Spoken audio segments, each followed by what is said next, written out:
Okay, up next, we're going to take the wraps off the new way to deliver local news to the capital region. It's called NewsChannel 13, and we'll tell you all about it right after this. This is NewsChannel 13, WNYT, Albany. And now, live for the capital region, Ed Dague, Chris Kapostasy, Benita Zahn on health, Bob McNamara with sports, and meteorologist Bob Kovacic. This is NewsChannel 13, live at 6. The changes we're implementing today reflect the changing nature of television news. For years, reporters have spoken to you from editing rooms like this one in their TV stations. But things are changing. This editing equipment is actually inside our mobile satellite truck, designed to bring you the latest news live from anywhere in the area on a moment's notice. Most of the world now has equipment like ours. That's how we watch the Russian coup live. The American Air Force going to war in the first night of the Persian Gulf conflict live. And the brutal suppression of the Chinese students in Tiananmen Square in Beijing seconds after it happened. At our station, satellite dishes now monitor the world in real time. Inside, high-speed computers have replaced old clacking teletypes and instantaneously analyze the latest from the wire services, NBC and CNN. Our computers receive satellite weather photos. Radar screens update local storms in real time. The state of the region and locality is now available to us instantaneously, and we plan to bring it to you just that quickly. NewsChannel 13 reflects a new commitment of the television station to do news in real time.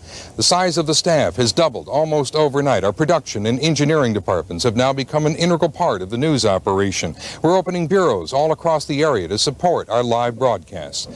NewsChannel 13 is just a name, but it reflects a new commitment of this entire television station to bring you the latest news live.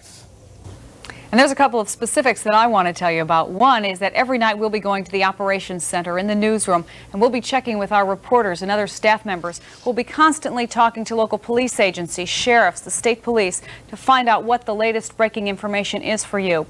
We'll also be going back to our live trucks as they cover the stories of the evening. And tonight our top story was a cave rescue in Clarksville in the town of New Scotland. We go back to John Swantek now for the latest. John? Chris, what we know is a 30-year-old woman from the Boston Grotto Caving Club from Boston, Massachusetts, has been trapped inside the Clarksville cave since about 7:30 this evening, perhaps a little bit earlier. She went in the ward's entrance, which is very small. It's about 30 to 40 inches wide. She is 1,600 feet inside the cave. She's doing okay right now. She's wedged in the cave from the hips down. There are rescue units in there. They have made contact with her. Her morale is good. Her spirits are high, and they're able to give her hot food and coffee. There doesn't seem to be a sense of urgency, but it's certainly no bargain being inside a cave, and that's the latest as we know it here from Clarksville. Certainly not. And John, in the last half hour since we've been on the air, they have continued to make progress? They have made progress with the supplies they have in there. The Delmar Emergency Corps was just here with a life support unit, and they sent some supplies up there too as the rescue continues. Thank you much. John Swantek live at the scene of a cave rescue in Clarksville. Ed. Let's also recheck the current Giants game score. Roger Weiland down at the Meadowlands live. Still a tight game, Roger. Yeah, very tight game. I understand that the Giants are driving now into San Francisco 49er territory. They're inside 10 minutes to go.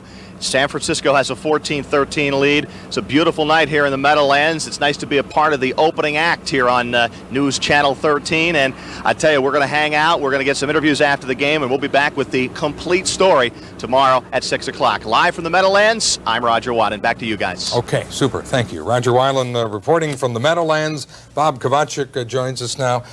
We were teasing Mac, by the way, on Friday. Was it 97 degrees, and Mac was headed to Florida? I guess he's back tomorrow. He went down to cool off, obviously, or whatever. We're going to talk about the 5-day forecast. We're also going to be adding some new weather elements into our News Channel segment. The next 5 days for tomorrow, beautiful day, sunny, a cool morning, but 82 in the afternoon.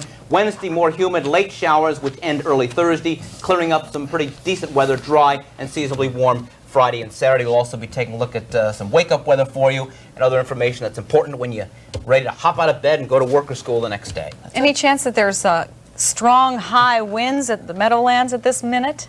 Don't think so. Well, why? They just missed a field goal. Can't use that as an Giants. excuse. We're looking for an excuse. Well, now they know how Buffalo felt last January. That's it for us tonight. By the way, it's still 14-13 apparently, San Francisco over the Giants. More on that tomorrow as News Channel 13 next comes to you live at 6:30 a.m. And we will be here tomorrow night at 6. We hope to see you all then. Have a great evening, everyone. Good night.